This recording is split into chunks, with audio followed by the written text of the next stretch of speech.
어젯밤에만 해도 어떻게 하든지 숨겨야 되는 죄가 많았습니다. 때로는 과거의 죄일 수도 있고 현재의 죄일 수도 있습니다. 만약 하나님께서 하늘로부터 우리 각자에게 내려와 주시는 생명의 생명줄이 없었다면 오늘 우리는 이 자리에 있을 수가 없었고 하나님의 얼굴을 뵐 수도 없었고 모든 영광과 기쁨이 나를 떠나서 내가 어디에서 하나님을 배웠고 오늘도 헤매고 있었을 것입니다. 그러나 여기에 오게 하셔서 여기에서 하나님을 뵙게 하심, 당신께서 친히 말씀하시는 그 말씀을 제 피부에 깊이 새기고 돌아갈 수 있게 해주심을 엎드려 감사합니다. 적당히 하나님 제가 죄송합니다 하는 회개가 아니라 통렬히 영혼 깊은 데서 우리 인생의 가장 깊은 지성소에서 나오는 회개를 오늘 우리가 분명히 할 수 있도록 우리를 도와주시옵소서. 예수님의 이름으로 기도드리옵나이다. 아멘. 아멘. 자, 요즘 한국 신문에 또 방송에 최대의 화두는 어느 유명 배우의 사생활이었습니다. 그동안 설교 시간에는 할 수만 있으면 여러 현실적인 문제를 언급하지 않고 넘어왔습니다. 노벨상을 받은 한국 작가라든지 한국의 야당 대표의 무죄가 됐다든지 이런 여러 가지 사건에 대해서 할 수만 있으면 언급을 안 했습니다.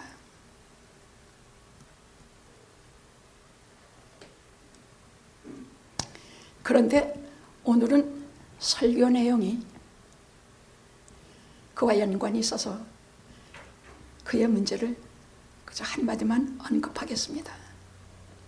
자, 애정도 없고 사랑도 없이 애만 낳았다 해서 결혼한다는 것은 말도 안 된다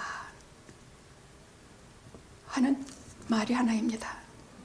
둘째로는 아니 어떻게 애는 어떻게 돈만 준다고 자식이냐, 아끼고 사랑하고 돌봐야 되는 것이 자식에게 의무를 다하는 것이 아니지 않느냐.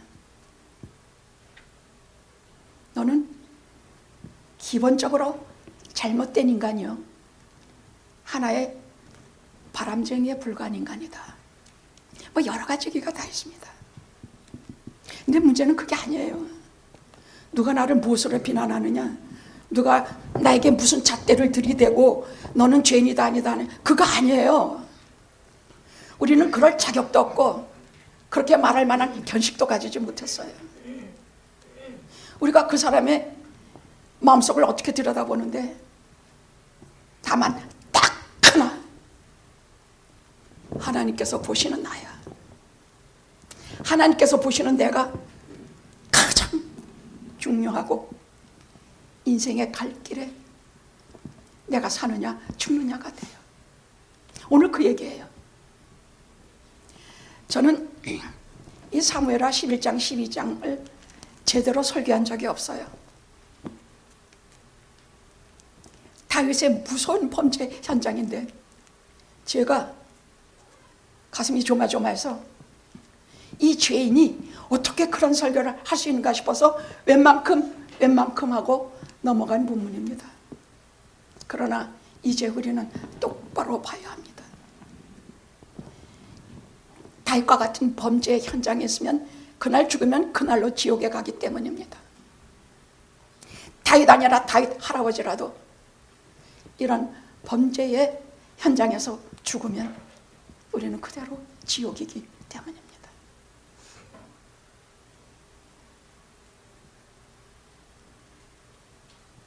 그래서 오늘은 정말 마음을 다해서 하나님께 매달리는 심정으로 이 말씀을 두렵고 떨리는 심정으로 여러분에게 전해 드리겠습니다. 참 절망을 겪어봐야 참 소망 되신 주를 의지하게 됩니다.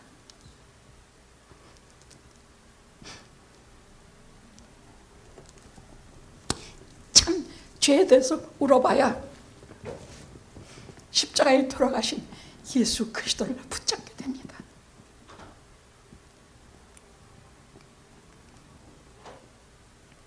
자, 11장 12장은 다윗의 무서운 범죄 기록입니다. 그럼 다윗 같은 사람도 이런 무서운 죄를 저지를 수 있느냐? 성경은 그렇다고 대답합니다. 왜냐하면 우리가 그 이유를 알고 넘어가야 돼요. 다윗도 우리와 똑같은 육체적 본성을 가지고 태어났기 때문이에요. 로마서 8장 4절에 뭐라고 말하냐? 육체의 소욕은, 육체의 본능은 하나님을 싫어하고 육신의 모든 생각은 하나님과 원수된다라고 말씀하시는데, 이것은 실제로 하나님과 싸우고 하나님을 거스르고 하나님을 거역한다는 뜻이야. 육체적 본능은 하나님을 거스른다는 얘기야. 우리는 하나님을 오래 믿고 잘 의지하고 그렇게 하고 살면 저 사람이 다 마음도 깨끗하고 뭐 생활도 물론 깨끗하다고 생각해요.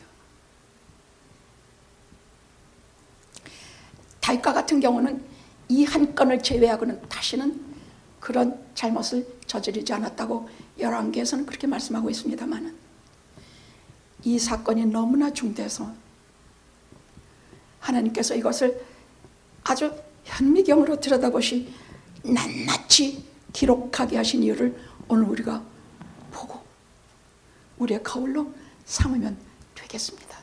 절대 나 자신 믿지 마세요. 내가 얼마나 이성에 강하고 내가 얼마나 신앙에 충실하며 내가 얼마나 하나님 앞에서 진실히 사는 존재인가 믿지 마세요. 저 사람도 믿지 마세요. 아무도 그런 사람은 없어요.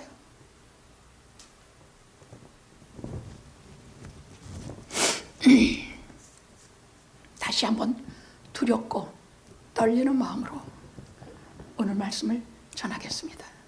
오늘 세 가지로 전하려고 합니다. 첫째, 다윗의 범죄. 둘째, 죄를 은폐하는 다윗.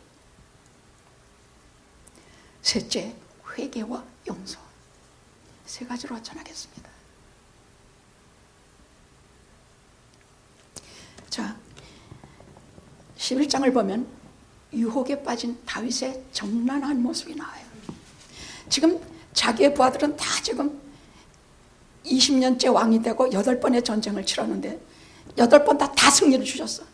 다윗이 하는 것은 무엇이든지 하나님께서 승리하게 하셨고 무엇이든지 주셨고, 지금 마누라만 8명이에요. 그가 원하면 다 주셨어요. 근데 하나님의 법에는 한 사람의 아내에는 취하면 안 돼요. 그럼에도 그가 원하면 줬어요. 만약 그가 달라고 하면 또 주셨을 거예요. 이유가 없는 무한한 자비의 사랑의 언약을 다윗과 맺으시고, 그 다음 그와 그의 나라와 당신의 나라를 위해서 무한한 복을 쏟아붓기 시작해요. 지금 트럼프가 대통령이 되자 제일 먼저 표방한 것이 국경 넘어오는 사람들 쫓아내겠다. 그 다음 두 번째로 그가 다른 무엇보다 해야 되는 게 하나 있어요. 그거 잊지 않고 있더라고요. 이 세상의 수많은 나라들 중에 특별히 한 나라를 제가 마음을 다 기울여서 돌봐주고 지켜주고 그에게 보호자 역할을 해주어야 돼요. 그게 어느 나라냐? 이스라엘이에요. 이스라엘은 성경에도 하나님께서 그 나라를 귀히 여기면 다른 나라도, 그리하는 다른 나라도 귀히 여기셨지만 이스라엘을 핍박하고 이스라엘을 그렇게 하는 자들은 하나님께서 다 멸망에 붙이셨어요. 우상 숭배에서 이스라엘이라는 나라가 없어졌습니다만 1500년 만에 다시 이스라엘이라는 나라를 하나님께서 다시 주셨어요. 그 은혜는 영원하고 끝이 없고 지속되고 강하고 절대 변치 않고 반드시 약속을 지키고 그리 하신다는 얘기예요.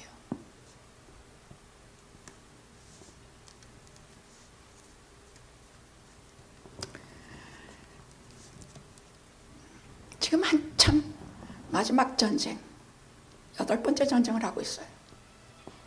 근데 암몬과의 전쟁은 다시 조금 쉽게 생각했어요. 그래서 자기 장수 중에 그저 머리가 잘 돌아가는 요압을 시켜서 전쟁을 수행하게 하고 자기는 지금 왕궁에서 편히 쉬고 있어요. 성경 11장 1절을 보면요. 자, 어느 날 저녁 이 사람들은 낮에 더우니까 낮에 잠을 자요. 그래서 침상에서 일어나 왕궁의 평평한 지붕 위를 이렇게 산책하고 있었어요. 되게 한가로워요. 다윗은 참 여러 가지를 갖춘 사람이에요. 시와 음악과 이런 데만 능통할 뿐만이 아니라 그는 무용, 싸우는 것, 야전 실력, 야생의 생리, 모든 전쟁에 승리하는 특이한 감각이 발달한 사람이에요. 근데 게으름 부리고 왔다 갔다 하고 있어요. 근데 마침 그 눈엔 누가 띄냐? 저 아래 저기 보이는 집에 웬 아름다운 여자가 목욕하고 있는 것이 눈에 띄어요. 저 여자가 누구냐 알아와라. 알아오긴 뭘 알아와. 그건 밧세바가 유혹하려고 한 거 아니에요. 그 나라의 그 구조가, 가옥 구조가 그렇게 돼 있기 때문에 그냥 눈에 보인 것이에요. 예, 햇사람 우리아의 아내 밧세바입니다. 우리아는 어떤 사람이냐? 다윗의 용장 32명인가 36명 중에 하나야. 말로 할수, 그는 생명처럼 다윗을 사랑하고 목숨 다해 다윗에게 충성된 사람이에요.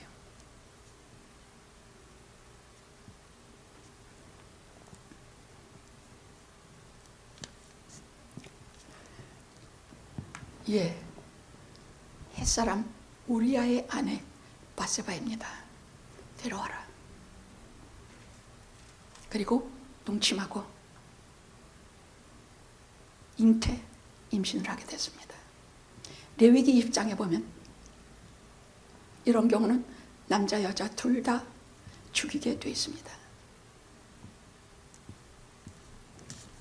근데 이럴 때 평소에 타입 같으면 얼른 하나님께 이유가 없이 들어가 회개하는 것부터 했을 것이야.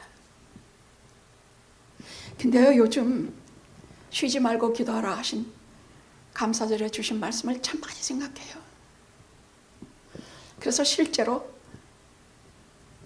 이 감사절에 전 같은 때는 그저 아침 저녁 그저 그럴 때 기도 한 번씩 하고, 또 누가 우리 수경이가 병이 뭐 별 크게 아닌 그저 수술도 크게 하지 않은 뭐 그런 것이란다는 말 듣고 들어가서 무릎 꿇고 감사 기도드리고, 또 누가 이렇게 보니까 아픕니다.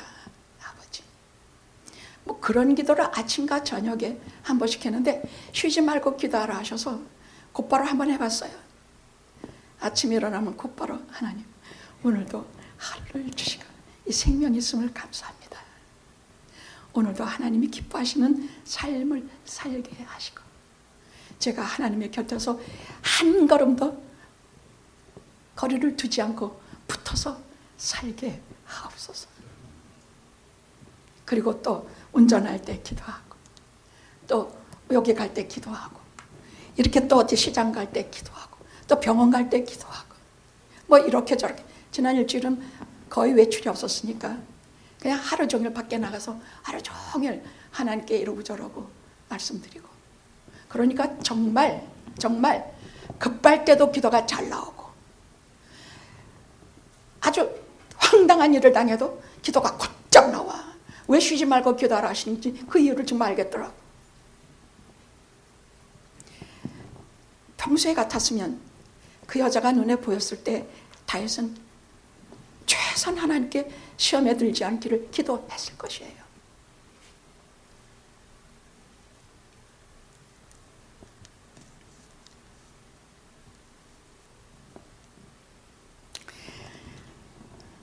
야, 큰일 났구나. 이거 어떻게 해결하지? 그리고 2가지 단계로 죄를 은폐하기 시작합니다. 첫째는 전쟁터에는 우리아를 불렀어요.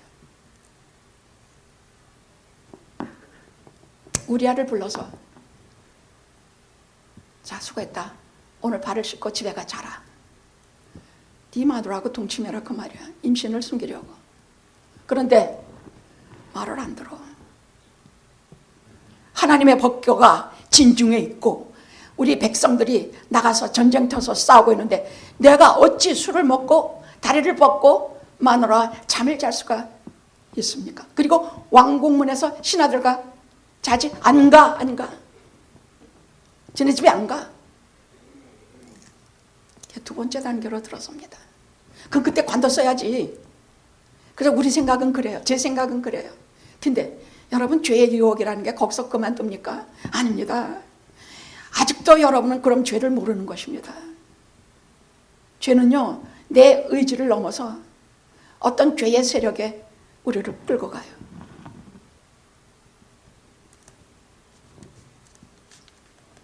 우리아에게 편지를 써서 요압에게 주라고 합니다. 그 편지는 무슨 편지냐? 이 사람을 제일 격렬한 전쟁터 앞에 세워서 죽여라. 죽여라. 저 같은 인간은요, 여자를 데려다 동침하는 것까지도 그래, 인간인데 정아무개 그 사람이 뭐 그렇게 잘났는데 뭐 여자하고 잔들 거기서 자식이 생기면 뭐 또 그럴 수도 있지. 우리 많이 이래요. 근데 2단계는요, 그 손에 편지를 들려서 이를 죽이라 하는 단계는 아주 악한 단계예요. 이건 악의 단계가 한 단계 업그레이드 된 것이야. 그리고 요압이 거기에 동조해서 도대체 왕이 왜 그러지? 묻지도 않아. 제일 앞에 가장 위험한 지역에 우리아를 몰아넣고 자기는 군대를 철수합니다. 그리고 우리아는 죽었습니다. 근데 이 말하면 이렇게 눈물이 나고 가슴이 아프지. 가슴이 아파. 의로운 사람들의 죽음은요, 그냥 죽는 게 아니에요. 그의 피가 호소한다 그랬어. 제가 여러 번 말씀드렸습니다. 우리 생명이 어디 있습니까? 생명은 모가지에 붙어 있는 것도 아니고 머리에 있는 것도 아니고 심장에 있는 것도 아니에요. 우리 생명은 성경이 말씀하시기를 우리 피에 있다고 그랬어. 죽어도 그 피가 호소한다 그랬어. 생명이 살아있는, 지금도 하나님의 나라에서 살아있는 생명이 하나님께 호소한다는 뜻이야.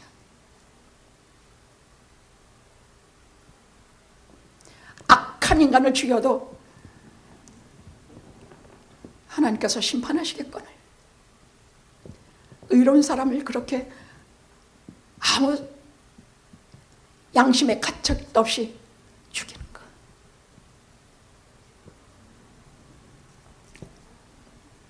저는 많이 눈물 나요. 많이 눈물 나. 왜냐하면 그 사람이 나기 때문이야. 아니, 우리 목사님이 아무리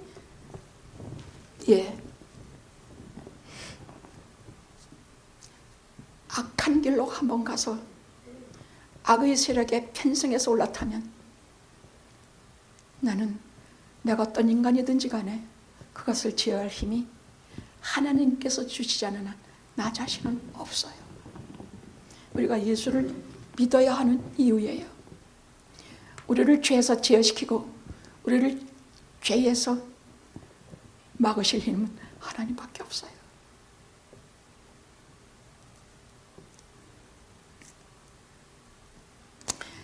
그리고 다윗이 요압에게 말하기를 걱정하지 말아라. 칼은 이 사람이나 저 사람이나 비이느니라, 죽이느니라. 그러니까 너 죽인 것은 합법적이다 그 소리야.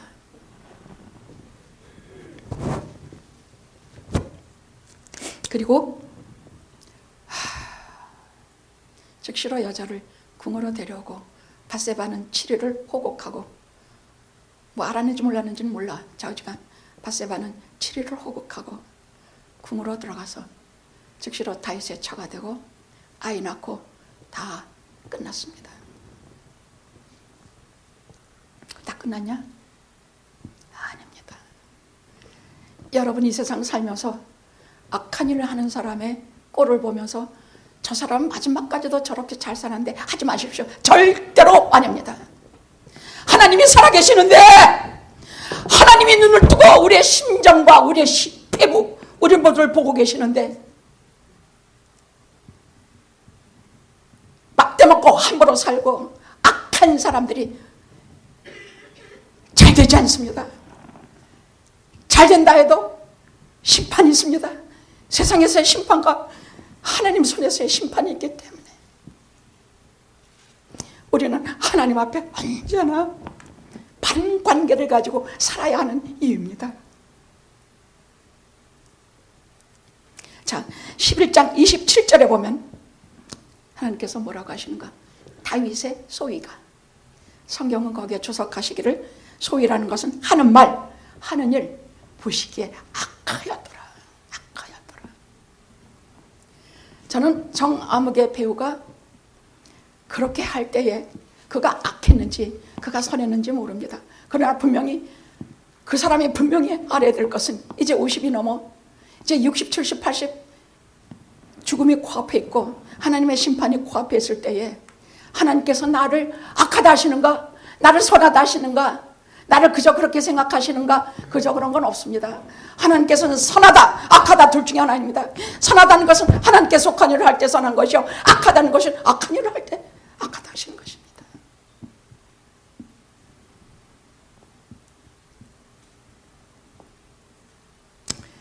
그 말은 무슨 말인가? 하나님 보시기에 악하였더라. 그 말은 무슨 말인가? 하나님께서는 저 길거리에 지나가는 하나님 자녀 아닌 사람 큰 상관없어서요. 근데 하나님의 자녀만은 언제나 어디서나 보고 계세요. 머리카락 하나도 땅에 떨어지는 거 다 상관하고 계세요. 늘 우리 마음속을 보시고 위험할 것 같으면 성령께서 우리를 가르쳐 주시고 막으시고 도우셔서 우리가 죄 속에 깊이 빠지게 하는 것을 못하게 하세요.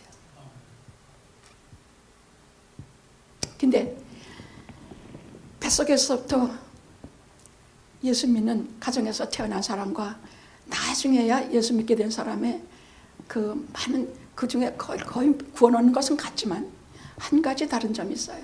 또 교회 나가는 사람과 교회 나가면서도 졸기만 하고 그러지만은 세상에서 교회도 안 나가는 사람하고는 근본적인 차이가 하나 있어요.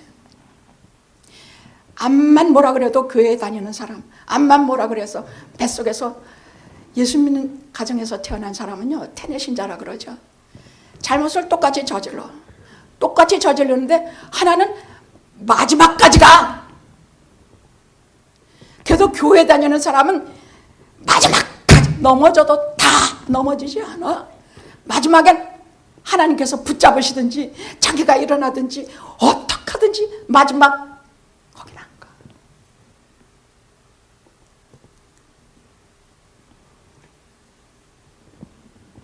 하나님께서 다윗을 조용히 보고 계셨습니다. 하나님께서 내가 잘하는 일 못하는 일, 아픈 일, 서러운 일 다 조용히 보고 계십니다. 그러니까 쉬지 말고 기도하십시오. 쉬지 말고 기도하십시오. 내가 어려운 일 당하면 그게 쉬지 않고 기도를 어쩌다 한 번씩 하면요, 급할 때 기도가 안 나와요. 외마디 소리만 나오지 진짜 기도가 안 나와요. 그러니까 쉬지 말고 기도하게 되면 어떤 일 할 때 급할 때는 급한 대로 기도가 나오고 언제나 하나님 곁에 딱 붙어서 하나님의 도우심과 하나님의 나를 사랑하심을 체험할 수 있기 때문에 쉬지 말고 기도하십시오.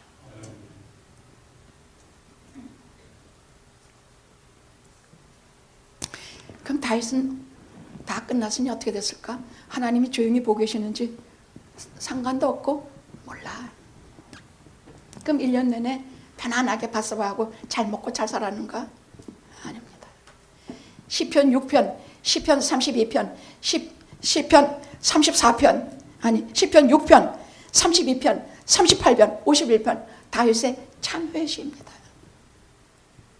그걸 하나하나 읽어보면요, 진짜 그 장소에서 눈물이 떨어지지 않을 수가 없어. 시 6편, 시 32편, 시 38편, 시 51편. 그는 1년 내내 아이를 바세바가 낳을 때까지 입 밖에 아무 말도 안 했어. 아무 말도 안 했지만 속으로는 극심한 고통을 겪고 있었어요. 시 6편에 뭐라고 얘기하냐? 내가 탄식함으로 곤핍하여 밤마다 눈물로 내 침상을 띄우고 내 요를 적시나이다.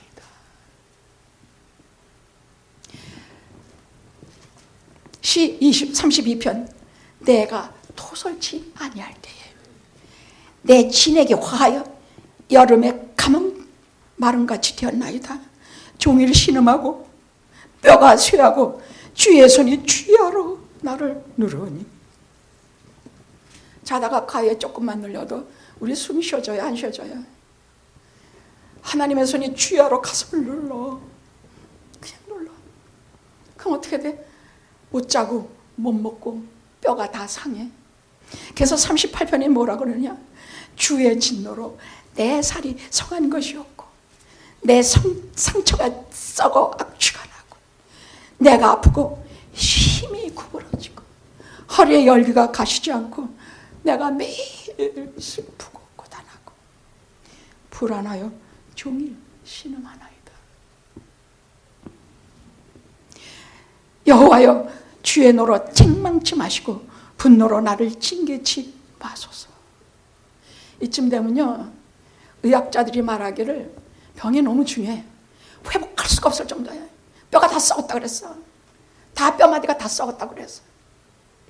여러분, 뼈가 썩으면 어떻죠? 우리 순환계 질병으로 사람은 죽는다 그래요. 피가 잘 제대로 돌지 않으면 그게 죽음의 그 심혈관계 질환이 가장 많다 그래요. 그런데 뼈는 몸을 이걸 이루는 것이에요. 그것이 썩어서 무너지면 그가 살 수가 있겠습니까?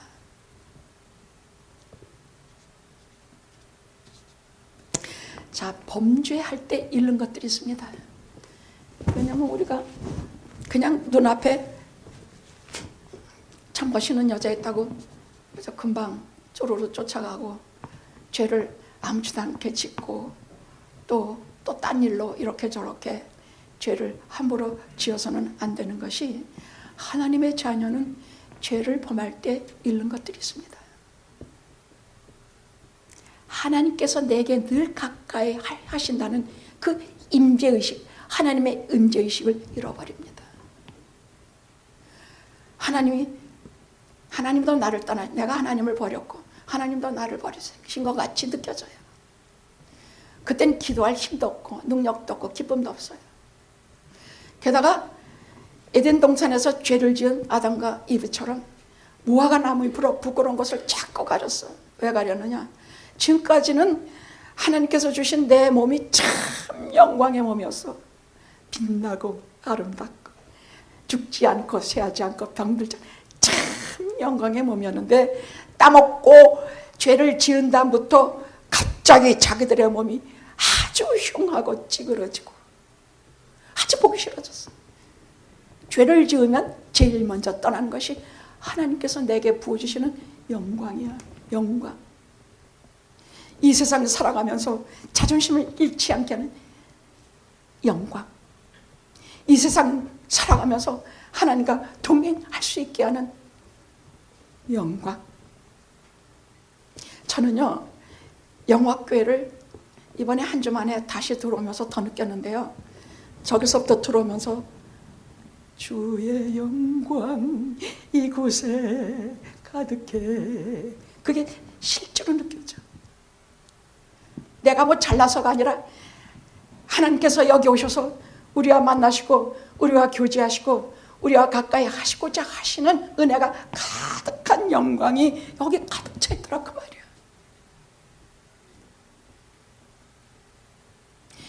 우리는 눈에 보이지 않지만 하나씩 다 하늘에서부터 끈이 하나씩 있어. 우리와 연결될 끈이 있다는 얘기야. 그게 생명줄이라는 얘기예요. 우린 그 평소에 안 붙잡고 살아. 안 붙잡고 살아. 조금 이따 다시 하겠게요. 하나님이 가까이 계시다는 임재의식, 나와 함께 하신다는 믿음도 여러분 하나님이 나와 함께 하시다는 것은 말로 설명이 안 돼요. 여러분 설명해요? 말로 하나님이 지금 나와 같이 계신다 그러면 같이 계셔요? 아니에요. 지금 하나님이 나와 함께 계신다는 것은 말씀을 들을 때에 느끼게 돼. 목사님을 통해서 말씀이 내게 전달이 될 때 지금 하나님께서 내게 말씀하시는구나. 지금 하나님께서 나를 살리시는구나. 나를 지금 병든 것을 드러내시고 수술하시는구나. 이것이 하나님의 임재의식이야. 찬송 부를 때 기쁘고 대표 기도하는 자들 같이 울고 웃고, 이것이 하나님이 나와 같이 계시는 임재의식이야. 예배 드리는 것이 기쁘고 예배 속에서 하나님께서 나를 붙잡고 놓지 않으신다는 최고의 기쁨과 은혜를 느껴. 내가 아무리 무슨 짓을 하고 돌아와도 이것만 들어오면 나를 이렇게 보호하게 감싸는 주 예수 그리스도의 십자가의 은혜가 나를 감싸는 은혜를 느낀다면 여러분은 비길 데 없는 하나님의 자식입니다. 자녀입니다.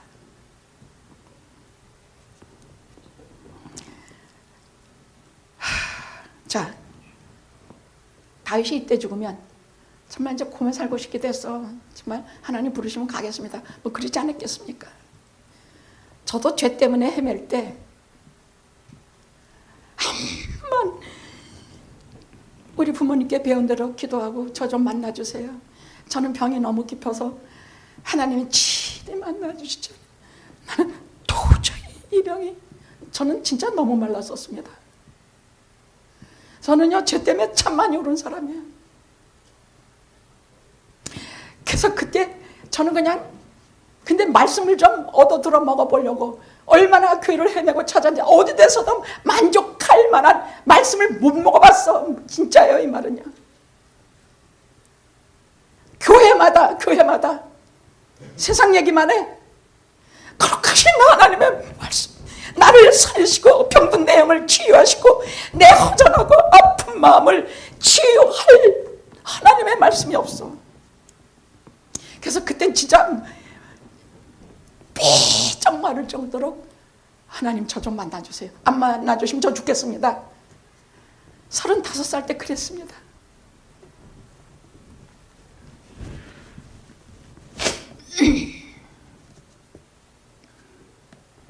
하나님께서 그 모습으로 죽게 두어두시겠습니까?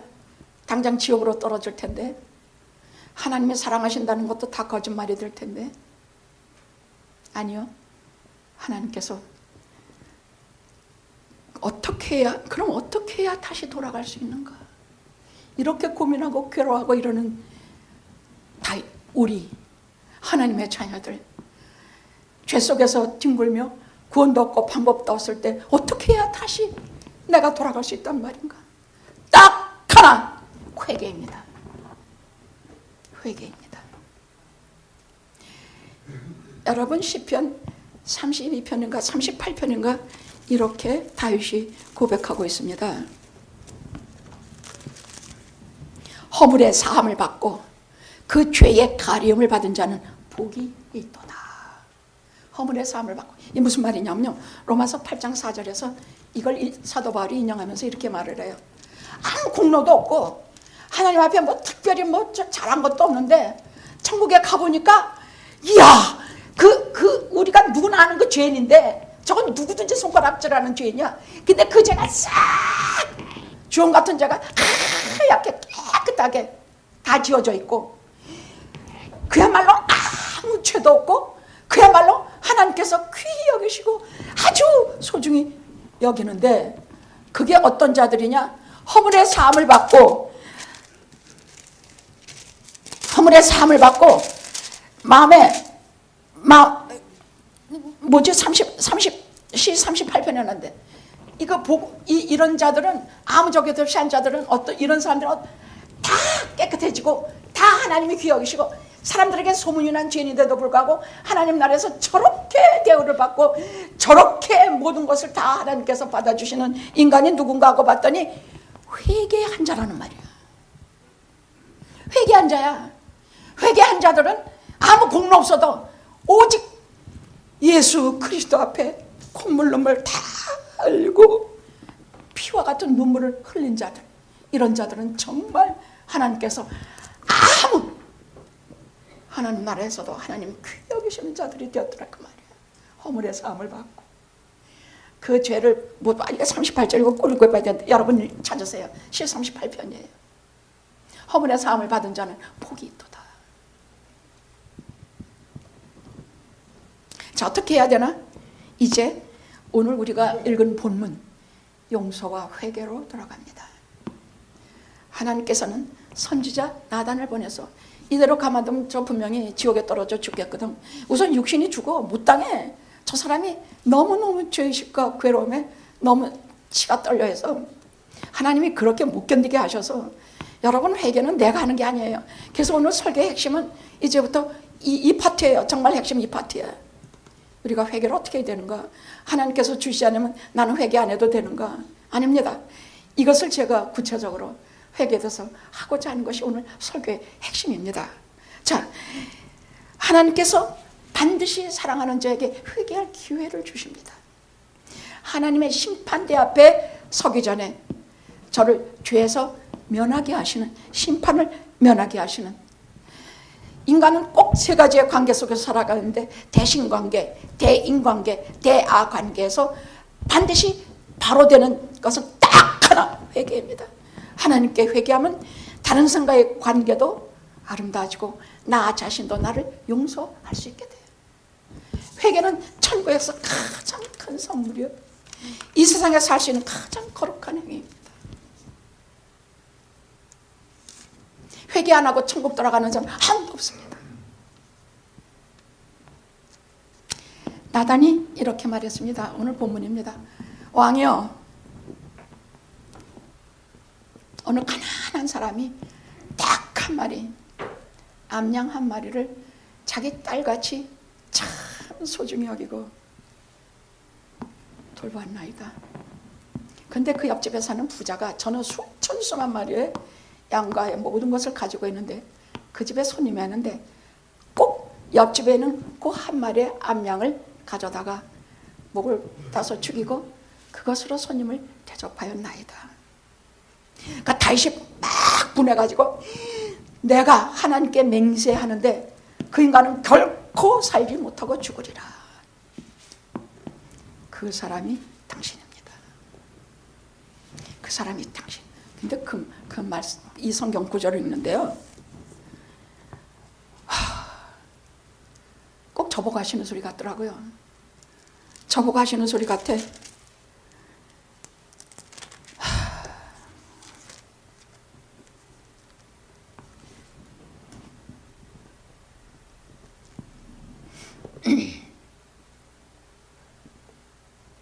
지금 하나님께서 우리를 수술하시는 시간입니다. 마음을 여시고, 이 시간에 내 속에는 오래된 죄, 회개하지 못한 것들, 인생에서 나를 자꾸만 끌어당기는 죄의 웅덩이들을 다 수술하셔야 합니다.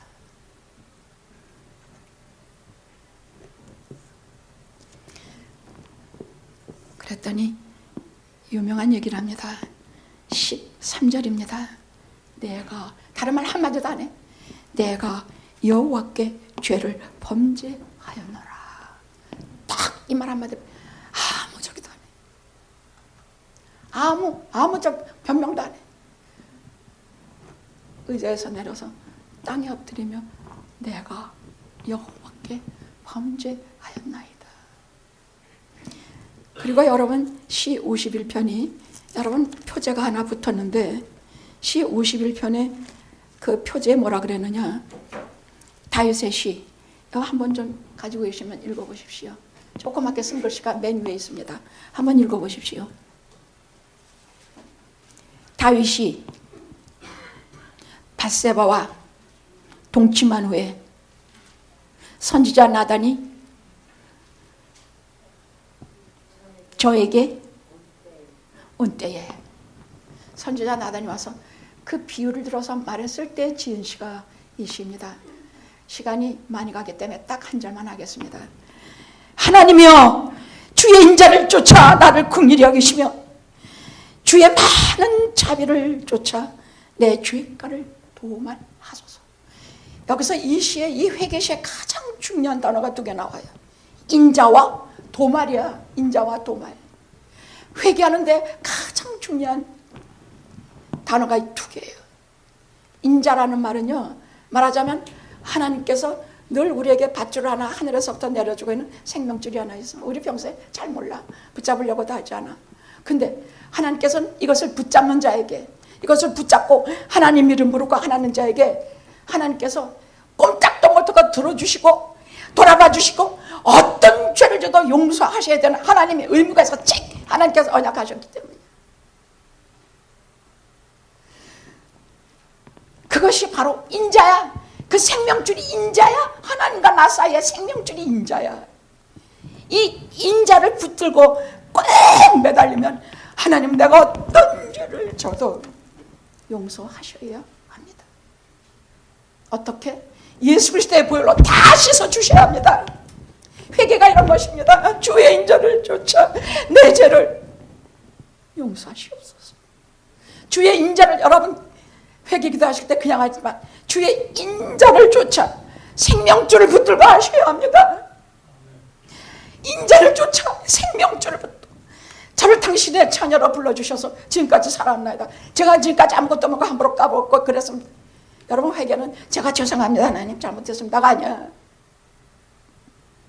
주의 인자를 쫓아 나를 긍휼히 여기시며 주의 많은 자비를 쫓아 내 죄가를 도말하소서. 도말은 뭐냐? 없이 한다는 뜻이거든요. 그 많은 다윗의 죄를, 그 끔찍한 죄를 어떻게 도말해? 근데 도말해달라고 그래. 여러분, 회개는요, 하나님 제가 생각해보니까 진짜 너무 잘못했습니다. 그냥 다시는 그러지 않을 거니까 저 용서해 주시옵소서. 이거 회개 아니에요. 예수님 팔아먹고 30냥 던져버리고 죽은 가룟 유다 후회하고 그 자기 잘못을 그 사람도 후회했어요. 근데 그게 회개가 아니에요. 회개는요, 자기 죄를 똑바로 바라봐야 돼. 지금까지는 어떻게인지 안 보려고 그랬어. 내가 무슨 일을 어떻게 했지? 자, 이제부터 하나님께서 알려주시고 밝혀주시는 것일 거야. 밧세바는 우리아의 아내다. 우리아가 받은 하나님의 선물이다. 그 아름다운 아내는 하나님의 선물이다. 우리아도 그 아내와 더불어 행복할 권리가 있다. 그게 남의 아내니까 뺏어오고 차원도 아니야. 인간의 근본적인 대로 눈을 돌려서 자기 죄의 그 악독함을 다윗이 보기 시작해. 하물며 우리아는 어떤 사람인가? 내게 생명 다 충성하고 내게 전부. 물론 밧세바가 아니 지 남편 거기 오랜만에 와서도 저한테 오지도 않고 왕궁에서 자고 가는 진짜 충성밖에 모르고 말 한마디 부드럽고 따뜻하게 할 줄 모르는 사람이야. 거기에 비해서 다윗은 얼마나 미남이고 얼마나 근사하고 왕이고 얼마나 근사하냐. 그렇다고 남편 버리고 다윗에게 이때다 하고 들어가냐? 그걸 다 보게 하세요. 그 죄의 그 근본 마음 그걸 다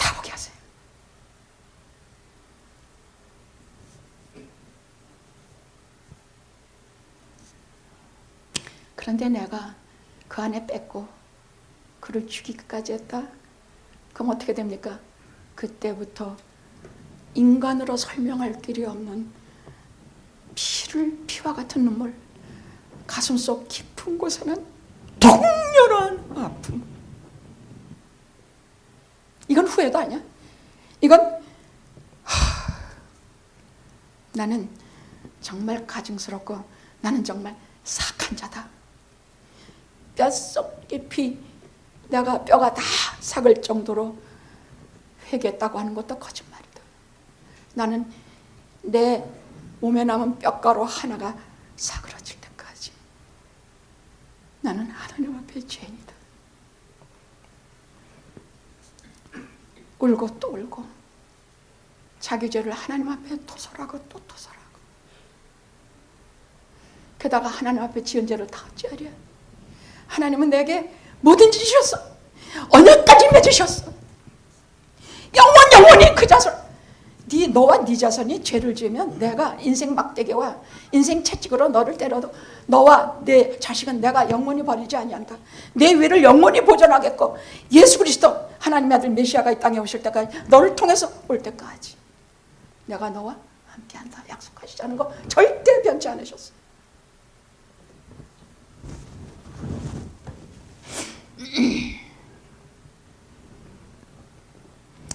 하나님께 지은 거 하나님께 통렬히 피 같은 눈물 흘려 회개하고, 옆에 있는 우리아에게, 밧세바에게, 그 백성들에게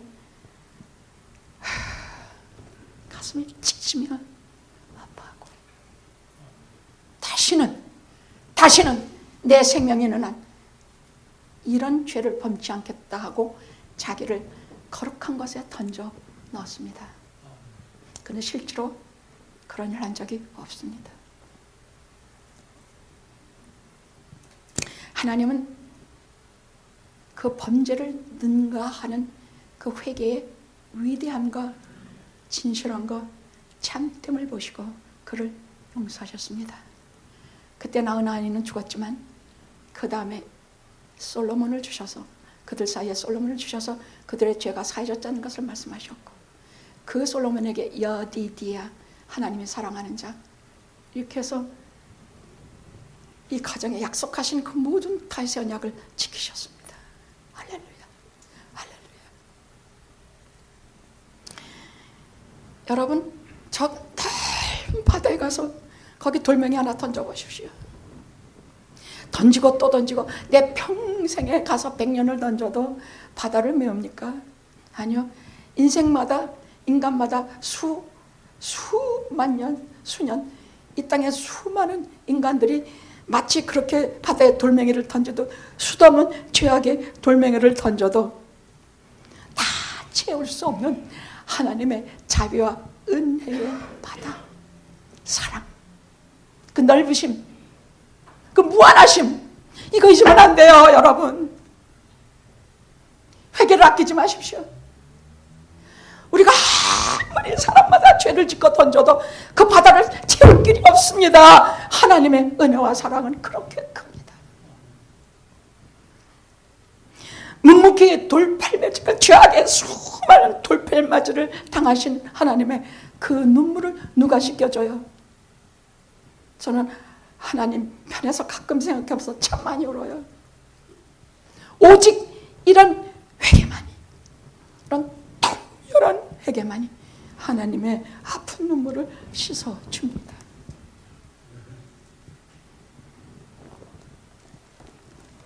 감히 오늘 이 죄인들의 회개를 받아주시고 이 눈물 밟으시고